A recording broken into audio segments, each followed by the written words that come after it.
I'm Mike. Everybody gets in a plateau. So the first thing that we're going to try to see what may be causing this would be your rep scheme. So what I mean by that is that, everyone goes 3 sets of 10, 1 set of 12, whatever you may do. 3 sets of 10 is the most popular. So if you're stuck at a $135 bench pressing for 10 reps, 3 sets of 10 reps, and you just can't do it after 3 weeks, you're still there. What I suggest you do is drop the amount of reps that you do and increase the weight. So for example, if you're doing 3 sets of 10 at 135, for the next week, you're like, all right, I gotta change something up. So what I would do is maybe 4 sets of 6 reps. Those are gonna be heavier weight. So at say 185, for example. And even if you want, you can do 1 set, max out almost at 200. So this will be your warm up. Go right into this. So if you're gonna do this, the next week, here's what you do. You wanna do 1 set of 10 for a warm up, say maybe 2 at 135, and this is your focus right here.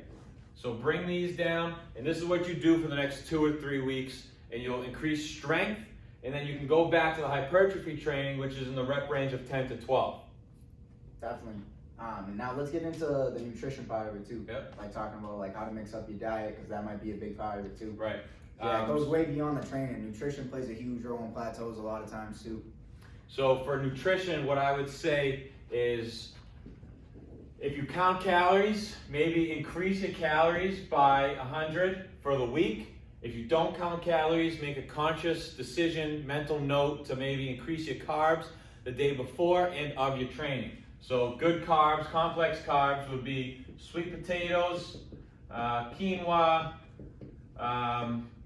brown rice, oats, those things. Yeah, tricking up your diet and adding more carbs into it doesn't mean that you need to start eating unhealthy or have a big, huge cheat meal. Not that you can't have a cheat meal, but it doesn't mean you need to necessarily go off the rails just because you're adding more carbs. And you can 100% do it with healthy, wholesome food still. Right, and the reason why I say carbohydrates is because that is one of, or if not the main fuel source in bodybuilding or building muscle, whatever you have it.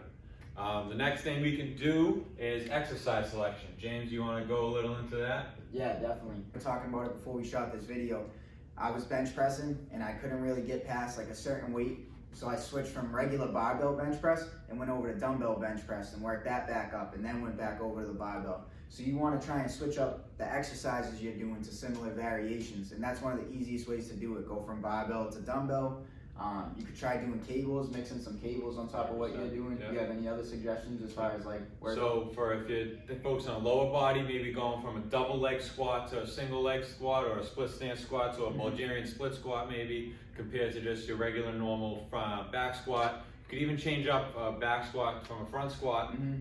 Deadlift, you can go from the barbell deadlift to an RDL or a trap bar deadlift. Just change it up a little bit so your muscles are whoa, what's going on right now? And that's a big part of the reason why the workouts that we're giving all you were updating monthly, because when you're doing the same exercises and same workouts for so long, your body adjusts to it and gets used to it. So when you're constantly switching things up, you're forcing your body to keep making progress, keep changing. And you're gonna go off that word you just said.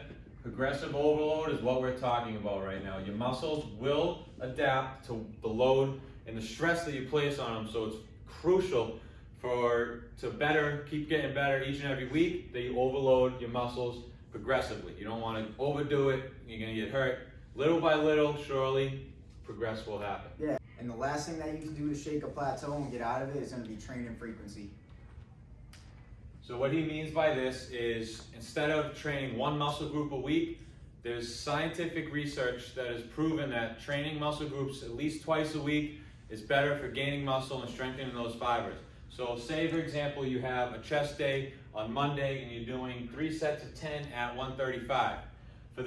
For number 4, frequency, what you can do is maybe just focus on the strength rep scheme. So reps of 4 to 6 at the 185. So second chest day, 4 to 6 reps at 185, or a heavier weight, heavier than what you do for this. And then you can add this one down here if you wanted to. The big takeaway is just do the chest press or the squat twice a week instead of just doing it once a week, right? Yeah, All right. exactly. Pretty simple, straightforward. That's all we have for you guys.